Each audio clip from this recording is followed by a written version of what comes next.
All right, somebody get us some sneakers. We got to go play dodgeball. That was incredible. Yes. MJ Acosta, Kurt Warner from Radio Row with Jarvis Landry, the multi-sport talent out here. Man, that Pro Bowl dodgeball game was one of the most hype games ever. I mean, that just happened just a few days ago. Yeah.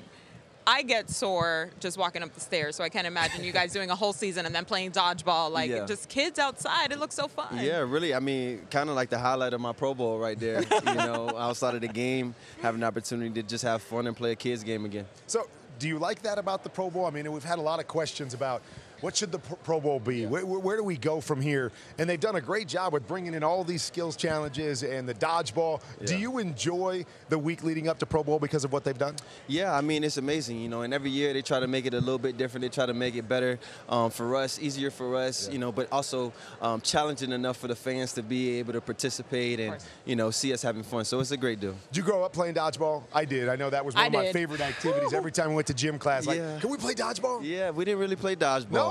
We didn't really play dodgeball. That's surprising. That's why I don't have a strategy. That's why y'all don't see me throwing the ball at all. I just decide to just catch the ball. That's what you do. I never played, but I dominated just naturally out on the dodgeball. I don't believe you at all. But in football, you led the Browns in all major receiving categories this season. I mean, just another spectacular year.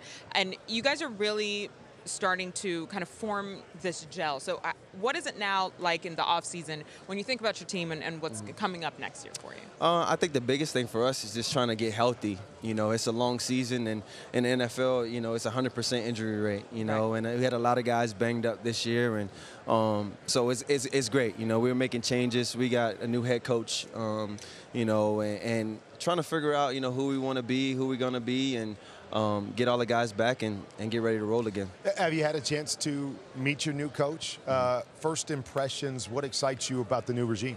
Well, I mean, we've talked multiple times, and I think the best thing about him is, you know, only message that he's really brought to me is just that let's just get ready to work, you know, and that's one thing that I admire about him and his approach. I've watched a couple of his press conferences and just listening to how, you know, he talks about, you know, if he's going to call plays or not. And he's like, I just want to do what's best for the team, for the guys, whatever helps the guys. And that's really important to me, to have a guy who's selfless like that and humble, given his history. You know, outside of what you did on the field, you're also the Browns nominee for the Walter Payton Man of the Year award. When you were here with the Dolphins in South Florida, you were always so involved in the community, and equally so when you went to Cleveland. Why is it so important to you to make sure that everyone outside of the stadium, outside of the game, feels that love from you? Yeah, I mean, you know, it's, you know, we talk about the game and it's consumed our life for so long, and then you realize that it's really bigger than the game. You know, you realize that you have the power to influence and empower millions, thousands of people at one time with your message, with your persona, with the things that you believe in. And that's one of the things that, you know, I hold near and dear to my heart, that God has blessed me with this platform to be able to do that.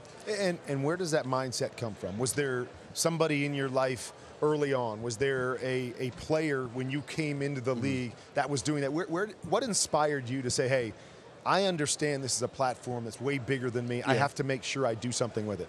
Well, I think a lot of it came from just not having that, right? You know, it came from being where I've come from and really not having the answers or not really having anybody to ask, you know, and promising myself that if I was given the opportunity, that I will be there for younger players, for, you know, anyone. You know, and that's important to me. That's awesome. How much even more special would it be for you to be announced as the Walter Payton Man of the Year here in Miami, where this is basically your second home? Yeah. It'll be amazing. You know, and I'm sure I'll be speechless because, you know, there's so many guys, there's so many people, you know, that give back. There's so many people who are giving their time, you know, to be able to be a part of someone else's life, to be able to help someone else's life.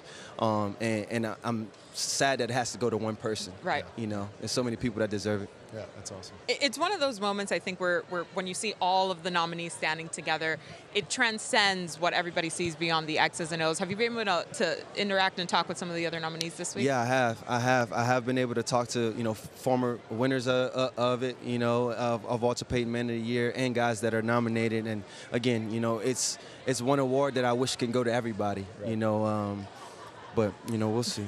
But as you know, you don't do the stuff to get the award. Right. I mean, but you're right. And I love that they do it at honors now, and they announce the winner, and they, you know, show a few of the stories of what you guys are all doing. Because I remember when I won the award, it was just kind of a quiet little banquet that we had, and it was awesome. You know, the Payton family was there, and it was really cool and intimate.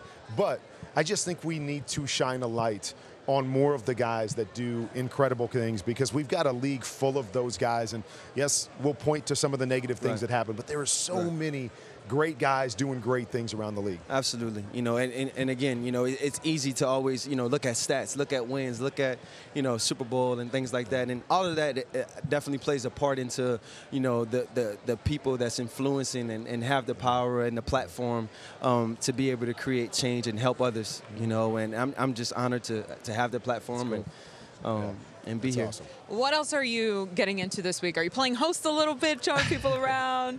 Yeah, a little bit, just with family and, you know, trying to enjoy this, as much as possible, and, you know, get an opportunity to see guys and meet guys and talk and catch up. It's a beautiful thing. Do you enjoy the Super Bowl, even though I know you're still like, I want to get there? Are you still able to really enjoy this week, not playing in it? You know, it's tough. You know, it's tough, but it's also more motivation. You know, it's also more motivation, you know, to hear some of these guys' stories. Tyrann Mathieu, for instance, you know, is a guy that I've played with, has tremendous respect throughout the league, and not only with myself, and, you know, his story, you know, the things that, you know, his journey, you know, how hard he works.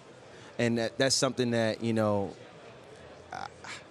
he deserves it. You know, he deserves, that team deserves a championship. And one day we'll be here. Trust me. Yeah, hey, cool. There it is. Perfect. Jarvis, thanks so much. Good luck this week. You. Enjoy Super Bowl week, and we'll see you soon. You're always around.